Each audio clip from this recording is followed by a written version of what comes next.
እንደዚህ አይነት ነገራቶች ጭሳጭሶች ሁሉ እነዚህ ነገር ግን ሀይድ በምትሆን ጊዜ ዛኔ ጠረኗን ለመጠበቅ ስትል ዛኔ ብትጠቀም ችግር የለውም። እሺ ለምንድን ነው እነዚህን ጌጣጌጦች ምናምን የተከለከለችው? አዋቤት ቆንጆ ልብስ መልበስ ምናምን እንደዚህ ወርቆች ምናምን። ምክንያቱም በዚህ ጊዜ ማግባት አይፈቀድም። ሌላ ሰው ቢያያት ለትዳር የሚጋብዝ የሆነ ስህተት ውስጥ እንዳያስገባት የዛኔ መጎናጸፊያዎቿን ታስቀምጣቸዋለች። ስለዚህ ቀለል ያሉ ልብሶችን ትለብሳለች። ከቤት ስትወጣ መሆን ይችላል፣ ቤትም ውስጥ እንደዛ።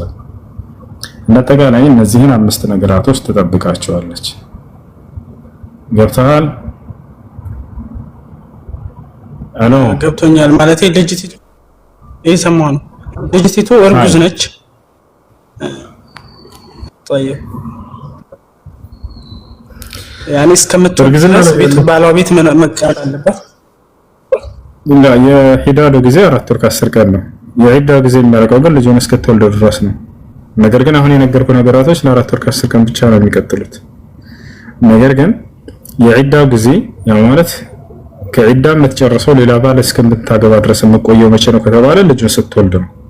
ልጁን ሳትወልድ በፊት 4 ወር ከ10 ቀን ብትጨርስም ማግባት አይቻልም በእርግዝና ላይ እያለች። እንኳን ያ አሁን የነገርኩ ነገራቶች የምትጠብቀው ለ4 ወር ከ10 ቀን ነው። ሂዳድ ይባላል እሱ። ነገር ግን ይሄ የዒዳ ጊዜ የምትጨርሰው 4 ወር ከ10 ቀን ሳይሆን የእርግዝና ባለቤት ሴት ልጁን ስትወልድ ጊዜ ነው።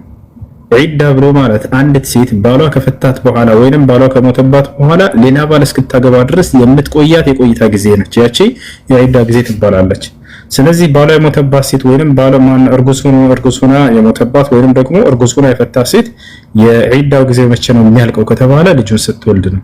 የቱ ጋር ይገኛል ይሄ ከተባለ ሱረቱ ጠላቅ ምን ይላል አላህ? ወኡላቱል አህማሊ አጀሉሁና የضعن حملهن የእርግዝና ባለቤቶች የዒዳ ጊዜያቸውን የሚጨርሱት ልጁን ሲወልዱ ጊዜ ነው አለ። እሺ ይመስላል።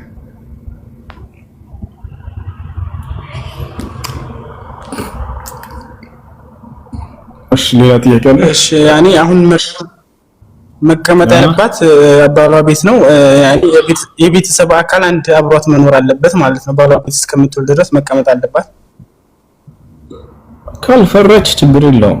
ጀግና ከሆነች ከዚህ በፊት ጂም የምትሰራ ምናምን ከሆነች የማትፈራ ከሆነች ችግር የለውም። እሺ የምትፈራ ከሆነ ግን ከቤተሰቦቿ አንድ ሰው ይሄድላትና እዛ ተፈልፍ ወይንም እዛ ለመሄድ የሚያስቸግር ከሆነ የምትፈራ ከሆነ ብቻውን እዛ ቤተሰቧ ጋር ሄዳ ያንን ማሳለፍ ትችላለች። ፋብትን ብላ ያው እሺ መንቀሳቀስ ትችላለች። አሁን ምሳሌ ብር ምናምን በንልክላት ሄዳ ማውጣት ትችላለች። አዎ አስገዳጅ ለሆኑ ነገሮች መውጣት ትችላለች። ችግር የለውም። አስገዳጅ ለሆኑ ነገራቶች መውጣት ትችላለች። ብር ተላከላት ለምሳሌ ማንም ሰው ቤት መጥቶ የሚያቀብላት የለም። ሄዳ ካላወጣች የዛኔ ወጣ አውጥታ መለስ ትችላለች። የምትፈልገውን ጉዳይ ገዛስታ ማምጣት ትችላለች። ሽንኩርት፣ ቃሪያ፣ ጓያ፣ ድንች፣ ዘንጋዳ፣ ቦለቄ ምናምን ባቄላ፣ በቆሎ ሆነ ለመግዛት ሄዳ መውጣት ትችላለች። ምስር ድፍን ምስር መግዛት ትችላለች ከፈለገች። ድፍን ያልሆነውን እንደዛ ደስ ያላት መግዛት ትችላለች። ያጠየቀል ወንድሞች የልብስ አይነት ደግሞ ኒቃብስት ነች። ያኔ መሸፈን ትችላለች። ጥቁር መልበስ ትችላለች። አዎ ችግር የለም። ጥቁር መልበስ ትችላለች፣ ቀይ መልበስ ትችላለች፣ ቢጫ መልበስ ትችላለች፣ አረንጓዴ መልበስ ትችላለች፣ ሰማያዊ መልበስ ትችላለች። ብዙ አይነት ከለር አለ። እሺ ጀዛከላህ ኸይር ወያኩ መርሐባ። እሺ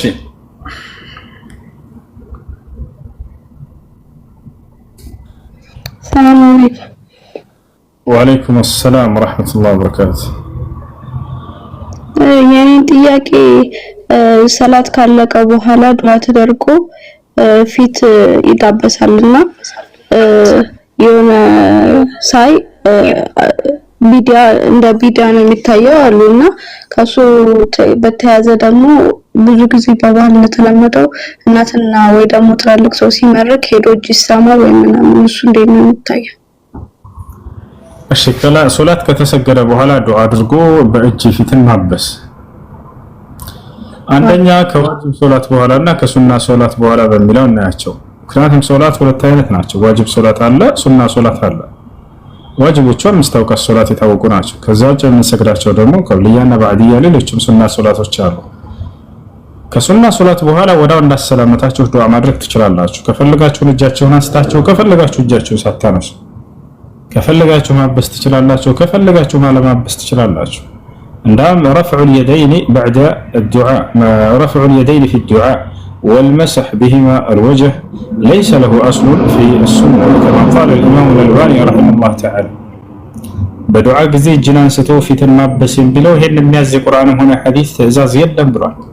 ነገር ግን ይሄ ነገር ሰዎች ቢያደርጉት እንደ ኃጢአት የሚቆጠርባቸው ነገር አይደለም። እስከሌለ ድረስ ግን ዝም ብላችሁ ዱዓ ብታደርጉ መልካም ነው። እሺ እጃችሁን አንስታችሁ ብታብሱስ ምናምን እንደ ወንጀል አይታይም፣ ችግር የለውም። አንደኛ ይሄ ነው። ከዋጅብ ሶላት በኋላ ግን ነብዩ ሰለላሁ ዐለይሂ ወሰለም መጀመሪያ ዚክር አድርጉ ነው ያሉት።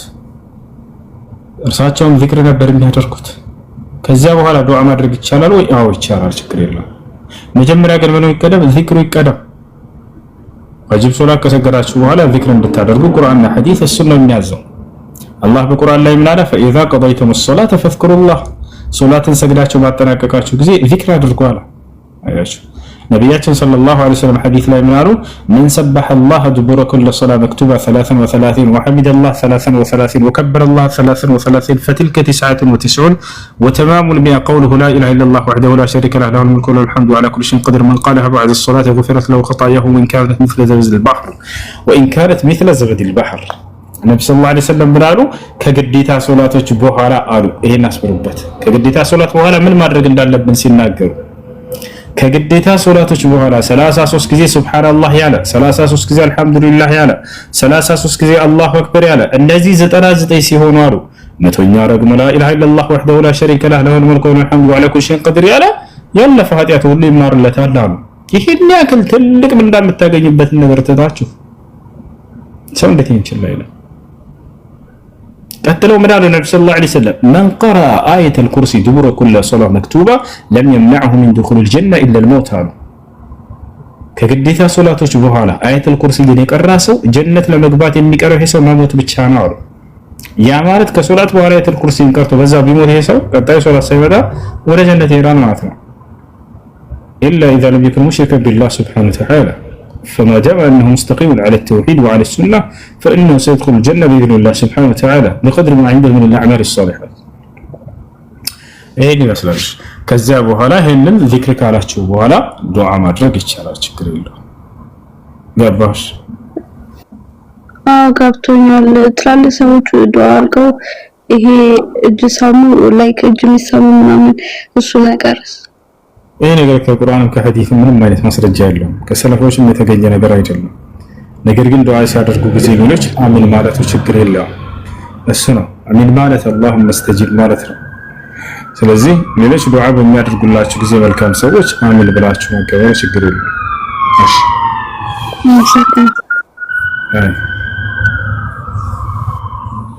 ሰላም አለይኩም። ወአለይኩም ሰላም ወራህመቱላሂ ወበረካቱሁ። የኔ ጥያቄ ለመስጂድ ተምር ይሰጣል ብዬ ለይቼ ነበር። በጦርነቱ ምክንያት መንገድ ተዘጋና ሳልሰጥ ቀረሁኝ። በዛ በተምሩ ምክንያት አሁን ለሌላ መስጂድ ቢሰጥ ያኔ ለአጅም እዛው ነው መሆን ያለበት ወይ ቁርአን ያኔ ወይ መጣፍ ዝም ብዬ ገዝቼ በዛ በብሩ ቢሰጥ ለሌላ መስጂድ ያኔ ችግር አለው? قال النبي صلى الله عليه وسلم ንያ ነው ወይንስ ነዝር ነበረህት? ዝም ብዬ ለይቼ ነው ለመስጂድ ንያ ማለት ነው። ያ ከሆነ ችግር የለውም። ንያ ከሆነ መቀየር ትችላላችሁ። የተሻለ ነው ብላችሁ የምታዩትን ከዛ በኋላ መቀየሩ ችግር የለውም። ነዝር ቢሆን ነበር ይችላልሽ። ሌላኛው ጥያቄ ደግሞ ስለ እንትን ነው፣ ስለ ባለሐቅ ጓደኛዬ ጋር ተዋርመን ነው ያኔ ባለሐቅ ባለሽን ሳታስፈቅድ ሴት ልጅ ከቤት መውጣት የለባትም። በዚህ እየተዋረምን እሷ ትችላለች ያለ እኔ ደግሞ ተምረናል። ያኔ ሴት ልጅ ባሏ አባቷ እንኳን ቢሞት ባሏን ሳታስፈቅድ ከቤት እንደመውጣት መውጣት የለባትም ብዬ በዚህ ነገርኳት። እሷ ደግሞ ከቁርአንና ከሐዲስ ማስረጃ ካላመጣሽ አላምንም ማለች ማለት ነው። እና ስለዚህ ትንሽ እንድታብራራ ፈልጌ ነው። ማስረጃ قال النبي صلى الله عليه وسلم إذا صلت المرأة خمسها وصامت شهرها وأطاعت زوجها وحفظت فرجها قيل لها ادخل الجنة من أي أبواب الجنة شئت. ነቢያችን ሰለላሁ ዐለይሂ ወሰለም ሐዲስ ላይ ምን አሉ? ሴት ልጅ አምስት አውቃት ሶላቷን ከሰገደች፣ የረመዳን ወራን ከጾመች፣ ብልቷን ከማመንዘር ከጠበቀች፣ ልክ እንዲሁ ደግሞ ባሏን ከታዘዘች የዛኔ በፈለግሽው ጀነት በር ግቢ ትባላለች አሉ። ስለዚህ ሴት ልጅ ካገባች በኋላ ያለ ባሏ ትዕዛዝ እንደፈለገች መውጣቱ ተገቢ አይደለም። እሱ ሞታቸዋል አይደል? ልትነግረው ይገባል። መከባበር ሊኖር ይገባል። እሱም እንዲሁ ወጥቶ ሊርቅ ከወጣ ሊነግራት ይገባል። እኩል ሐቅ አላቸው። እሱም ሲሄድ ጊዜ የሆነ ቦታ ላይ ያለ እርሷ ሳይነግራት ምን ሳይላት እንደፈለገ መዞር ተገቢው አይደለም። ያሳውቃት፣ ይንገራት አንዳቸው ለሌላቸው። አላህ ሱብሓነሁ ወተዓላ ወለሁነ ሚስሉ الذي عليهن بالمعروف እያለ ይናገራል። እና ይህ ነው እሺ ባላ ቢሞት ምናምን የሚባለው ነገር ይሄ ግዴታ የሆኑ መሄድ ያለባት ነገራቶች ካሉ አንተ ተሳውቀው፣ ከሌለስ ለምሳሌ አስገዳጅ የሆነ ነገር አጋጠማት ቤት እሱ ከሌለ እሱን ለመናገር ስልክም አልሰራም ምንም ነገር እሱን ማግኘት አልቻለችም ሴት አስገዳጅ የሆነ ነገር ካለ የዛኔ ለርሷ አደጋ የማይደርስበት ቦታ ከሆነ የዛኔ ትንሽ ችግር አይኖረውም። እሺ አይ مرحبا ጥያቄ አለ ገጠ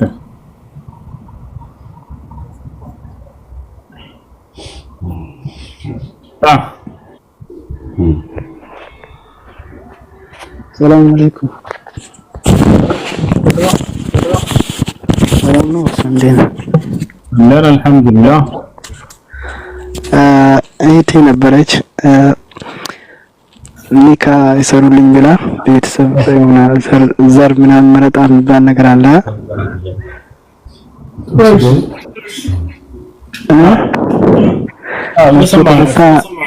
በሱ የተነሳ እምቢ ብለዋታል። እንዴት ማድረግ ይቻላል? እኔ ወንድሟ ነኝ። እኔ ማሰር እችላለሁ ወይስ እንዴት ነው የሚደረገው?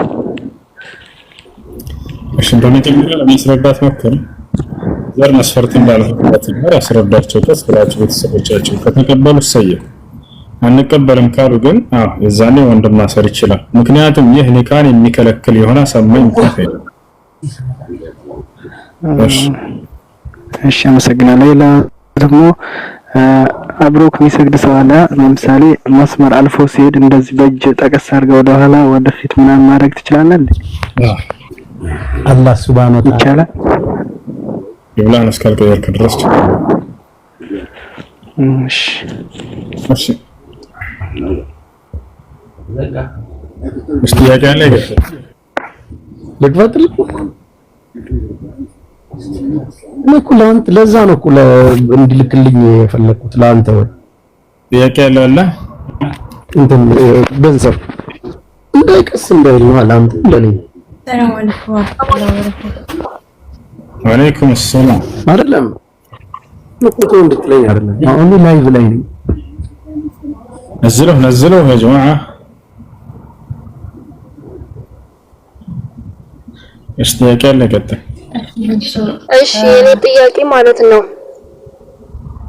እሺ ብዙ ጊዜ ስንማር በሐዲስም ላይ በምንም ላይ ሰምተናል አንድ ጊዜ ሙእሚኖች ወደ ጀነት ከገቡ ክፉ ነገር እስካልሆነ ድረስ አላህን ከጠየቁት ይሰጣቸዋል የሚባል ነገር ሰምተናል እና እኔ አሁን አላህን በጠይቀው ስለ ሰሃቦች ድሮ ስለነበሩት ህይወት ማየት ብፈልግ አላህ ሊሰጠኝ ይችላል ማየት ይችላል አላህ Subhanahu Wa Ta'ala وما تشتهي أنفسكم ብላ ለእናንተ ነፍሳቸው የምትፈልገው ሁሉ አለላችሁ ብላ የነብያቶች ህይወት እንዴት ነበር የሚለው ያንን አላህ Subhanahu Wa Ta'ala በእርሳቸውና በህዝቦቻቸው መካከል ያሳለፉትን ያስተምሩት ጊዜ ማየት ይፈልጋል ሰው አላህ ይሰጣል ይሄ ነገር ክፉ ነገር አይደለም ያሳያል እሺ ኢሳ ከህዝቦቹ ጋር እንዴት ነበር ሲያስተምር ሙሳ ከህዝቦቹ ጋር የነበረው ቁጭ ብለን ያንን እንድናይ ያደርገናል አላህ Subhanahu Wa Ta'ala። ለእርሱ የሚሳነው ነገር የለም። አይ እሺ ቀጣይ ጥያቄ ደግሞ ስለ ሆረል ዐይኖች እስኪ ትንሽ ንገረን። ሆረል ዐይኖች አላህ Subhanahu Wa Ta'ala በጀነት የፈጠራቸው ፍጥሮች ናቸው። እነርሱ በጀነት ውስጥ የተፈጠሩ ፍጥሮች ናቸው። ነብያችን ሰለላሁ ዐለይሂ ወሰለም ሲገልጿቸው لو أن حور العين اطلعت على أهل الأرض لأضاءت ما بين السماء والأرض. አንዲት حور العين በጀነት ውስጥ የተፈጠረች ሴት ከሰማይ ወደ ምድር ብቅ ብትል ዓለምን በሙሉ በፊቷ ብርሃን ባበራቸው ነበር ብለው ተናገሩ። የጀማዓ እዚህ ምድር ላይ ያሉ ሙስሊም ሴቶች ወደ ጀነት ሲገቡ ከዚያች ይበልጣሉ። ምክንያቱም እነዚያ ያለምንም ስራ ነው ያን ጸጋ ያገኙት። እዚህ ግን ምድር ላይ ያሉት አምነውና ሰርተው ነው ወታቸዋል ከሰይጣን ጋር ታግረውና አሸንፈውት በአላህ Subhanahu Wa Ta'ala ነው ያንን አግኝተዋል። ስለዚህ በስልጣንም ሆነ በደረጃ የምድር ሴቶች ወደ ጀነት ሲገቡ በውበትም በደረጃም በሁሉም ከሆረል ዐይኖች ይበልጣሉ። እሺ ሰላም ላንተ ጥያቄ አለኝ።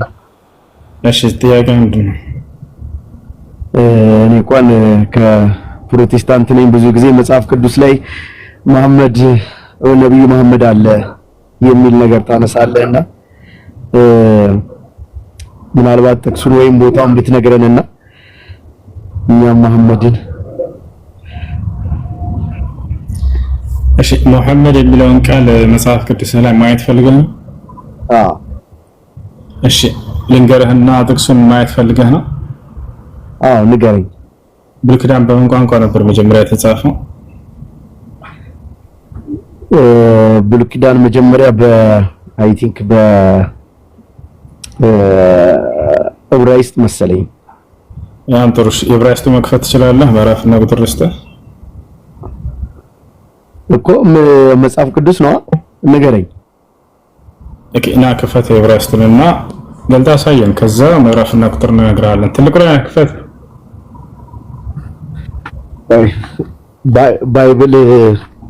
ባይብል እስካወጣ ታገሰኛለህ? ከሼልፍ ላይ እንታገሳለን። አብሽር። እሺ ጥያቄ አለ? ቀጥል። እስከዚህ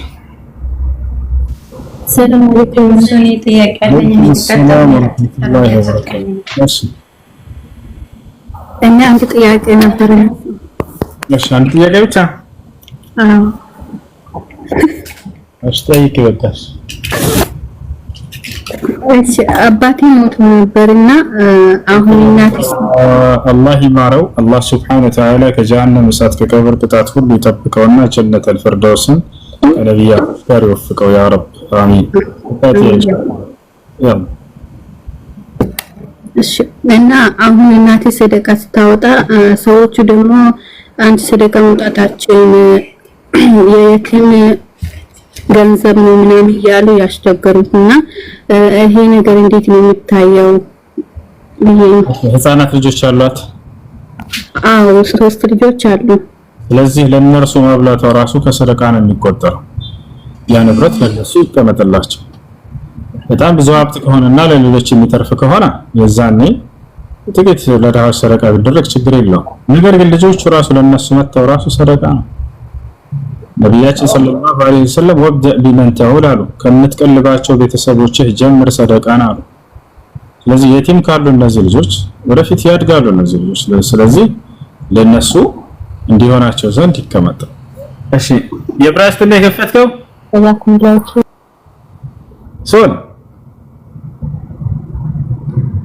ሶል ምተናሳ አዎ ልክ ነው። የዕብራይስጡን ላይ ከፈትኩት። እሺ ዕብራይስጥ ነው። እስኪ አንብበው። በዕብራይስጥ ምን ይላል? ማለት አማርኛ ነው። ዕብራይስጥ ነው አማርኛ ነው። ዕብራይስጥ ነው የከፈትኩት ብለህ ለምን ተዋሻለህ? አይ ስለ በአማርኛ ነው ትርጉሙን ነው። ውሸት እኮ ሳይሆን ትርጉሙን ሳይሆን ዋናውን የመጀመሪያ የእናት ቃሉ ምን ነበር ስለህ ቀደም ዕብራይስጥ ነው ብለኸኛል። ዕብራይስጡን እስኪ ክፈተው። የለንም እኛ ዕብራይስጥ የታለን መጀመሪያ ተተርጉሞ ነው እንዴ ደረሰ። ኦኬ ስለዚህ ኦሪጂናሉ መጽሐፉ የለህም ማለት ነው። በጣም ያሳዝናል። ይሄ ኦሪጂናሉ ነው። አንተ ዕብራይስጥ የት እንዳለ እንኳን አታውቅም አይደለ? ለምን በቋንቋችን አንግባባም? እዚህ ላይ ያለው ንገረኝ። አይዋ አሁን ከእውቀት ነፃ መሆናችሁን እንደ እሺ እንትን መክፈት ትችላለህ የዕብራይስጡን ወይንስ አትችልም? ወይንስ እኛ እንክፈትልህ? ካላው እዚህ አሁን አንብብልኝ አንተ እዚህ ላይ ለምን እንትን አትልም? ዕብራይስጡ ላይ ለምን ሄድክ? ዕብራይስጡ ላይ ነው ያለው እሱን እናግዝህ ካላወቅ እናሳውቅ። እሺ ሶል አግዘኝ። እሺ በቃ አሁን ዕብራይስጡ መክፈት ትችላለህ አትችልም? አንተ ወይስ እኛ እንክፈትልህ? ዕብራይስጥ የለም ሲጀምር ዕብራይስጥ የለም አለ። ምናልባት ክርስቲያን መምህሮችህ ካሉ ሄደህ ጠይቃቸውና ዕብራይስጥ አለ ወይ መጽሐፋቸው ብለህ ጠይቃቸው እንዳለ ይነግሩህ። ወይንም እኛ እናሳየህ። አሳየኛ። በጣም ጥሩ በጣም አንዴ አንዋር ስልክህን መክፈት ትችላለህ? ባይብል ሀብ ላይ ግባለት ወይም ራስህ እንድታሳይ ባይብል ሀብ ላይ ሶል ሌላ ስልክ ይዘሃል? አይ አልያዝኩም። አንድ ስልክ ነው ያዝኩት። ኦኬ ጓደኛ የለህም? ከጎን ሰው እያወራህ ነው አይደለ? ራስህ እንድታየው ብቻዬን ነኝ። ይሄው ብቻዬን ነኝ ወዳጄ። አማር በቃ ይከፍትልሃል። አሁን ተከታተል እሺ። አማር አንዴ ባይብል ሀብ ላይ ግባ። እሺ ተመልከት። እዚህ ጋር ይታያል። ባይብል ሀብ ላይ ከኦሪት ዘፍጥረት እስከ ራዕይ ድረስ አለ ይታያል። ሂብሩ ላይ ትገባለህ፣ ወደ አማርኛ ትቀይራለህ። ሶል እየታየህ ነው? አሁን ሶንግ ኦፍ ሶሎሞን ላይ ግባለት። እሺ አንዴ አስተካክለው ስታርኮን ሶንግ ኦፍ ሶሎሞን ምዕራፍ ስንት ቁጥር ስንት? ምዕራፍ 5 ቁጥር 16 ላይ ግባለት። ምዕራፍ 5 ቁጥር 16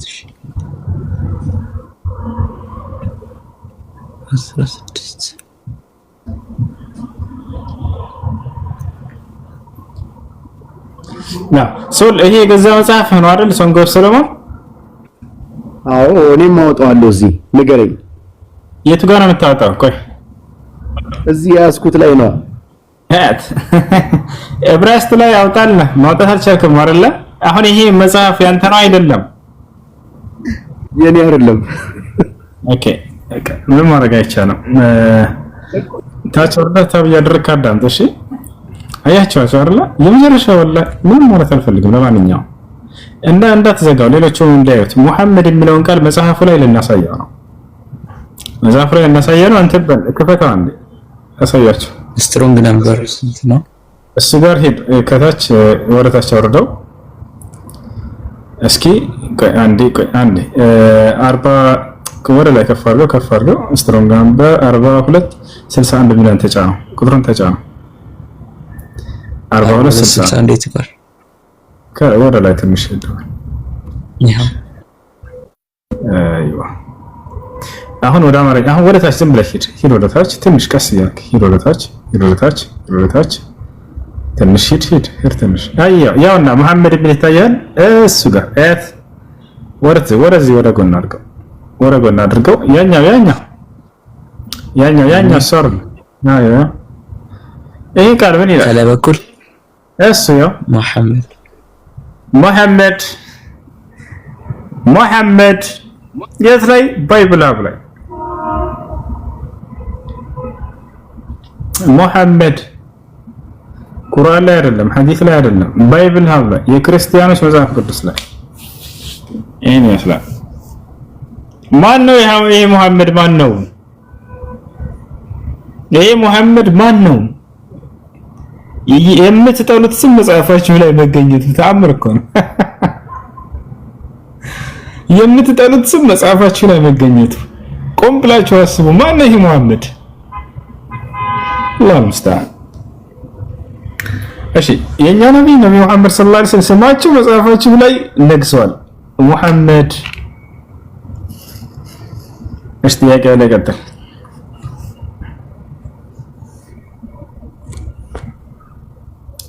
ጥያቄ ያለው አለ ከገባችሁት? እሺ አድሚኖች ካላችሁ በተራ አስገባችሁ።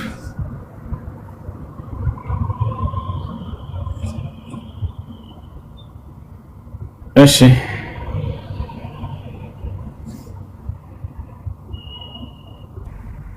الو ولك الو. السلام عليكم ورحمة الله وبركاته. عليكم السلام ورحمة الله وبركاته. እሺ ጠይቄዎትን ገብቼ ነበር ኔት ብያለኝ ነው። አንደኛ ጥያቄ ሀገር ስመጣ ለመስጂድ ቁርአን ምናምን ተስዬ ነበረ በሰዓቱ ስለ አህባሽ ምናምን ነገር አላውቅም ነበር። አሁን እዚህ ከመጣሁኝ ደግሞ ያ መስጂድ የአህባሾች ነው እንዳለው ማለት ነውና ለሌላ መቀየር ይቻላል ወይንስ ግድ እንትን ስለሆነ እነሱ በመሆን ይቻላል? ለሌላ ካልቀየረስ ይቻላል። እሺ ሁለተኛው ጥያቄ ደግሞ አንድ ሰው ወንጀል ሰርቶ ወላሂ ብሎ ድጋሚ እዛ ወንጀል ተመልሶ ከዛ በቃ ድጋሚ ይሄን ወንጀል ከሰራው ልከፍር ብሎ መልሶ ከሰራ ይከፍራል ማለት ነው። ከዛ ግን እንደገና ተወብቷል ምናምን። እሺ መክፈርን አስቦ ከውስጡ ከሆነ የሰው ያን ቃል የተናገረው ያን ከሰራህን ይከፍራለሁ ካለ ይከፍራል። መክፈርን ሳያስብ ግን ያን ነገር ሊመለስበት እንደማይፈልግ ተወርቻለሁ አይደል?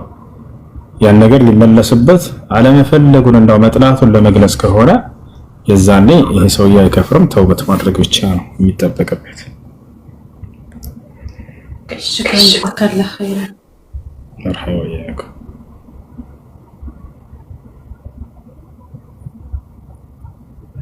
እሺ ጥያቄ አለ?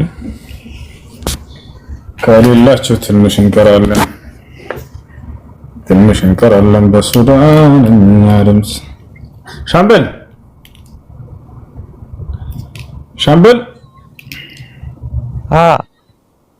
እንዴት ነህ? አቤት ደህና ነው ወይ?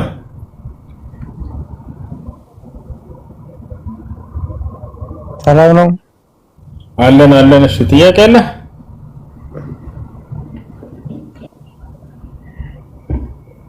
አለን እግዚአብሔር የተመሰገነ ይሁን። እሺ ጥያቄ አለ? ጥያቄ አለ ወይ? ተሽሎኛል አልሐምዱሊላህ ሽክራን አመሰግናለሁ። አለኝ። እሺ ጥያቄ ምንድን ነው? ለበረካቱ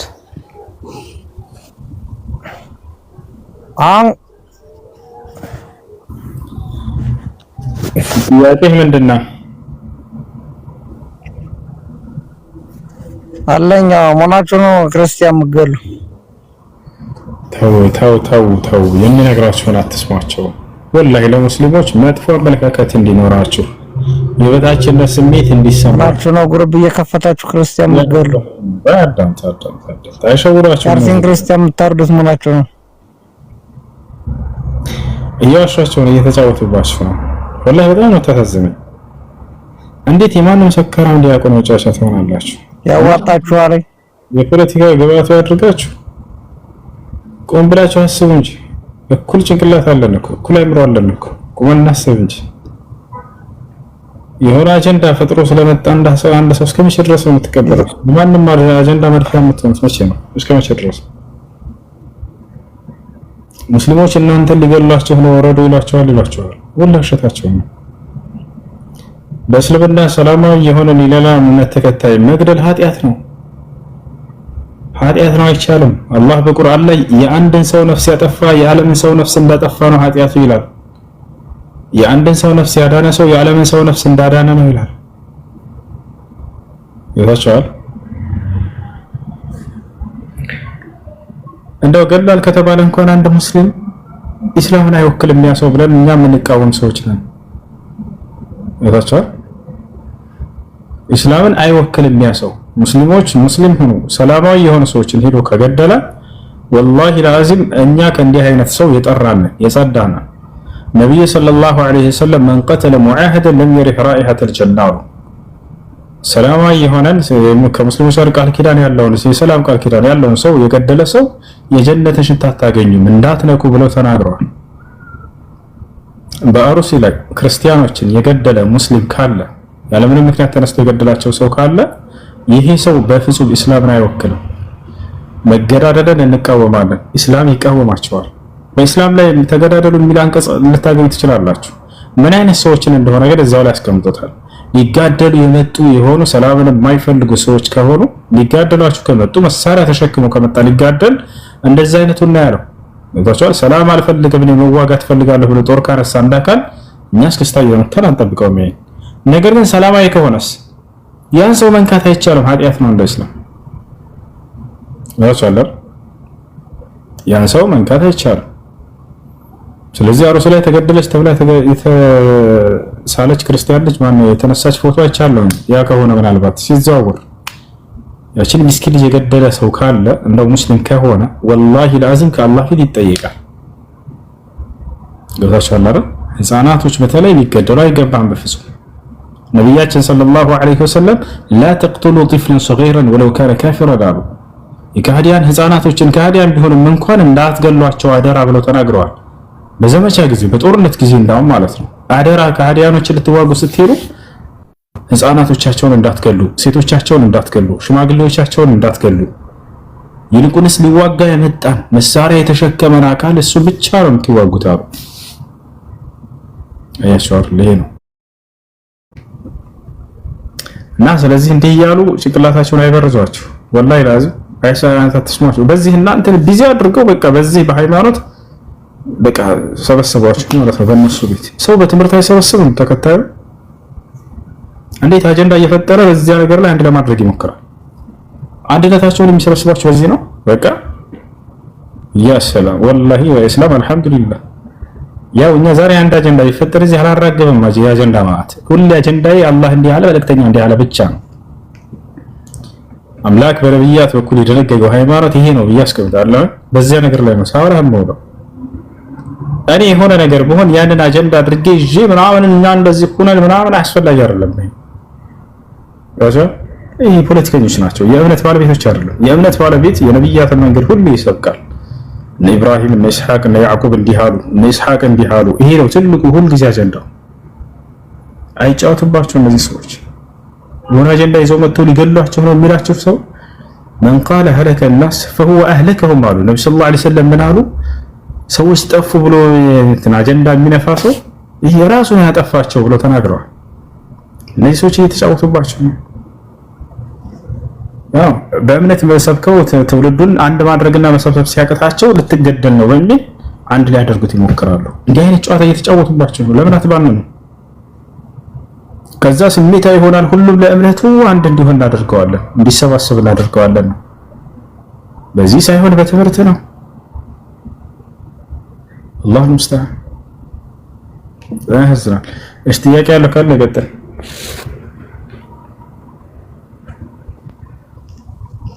አሰላሙ አለይኩም ወራህመቱላሂ ወበረካቱ።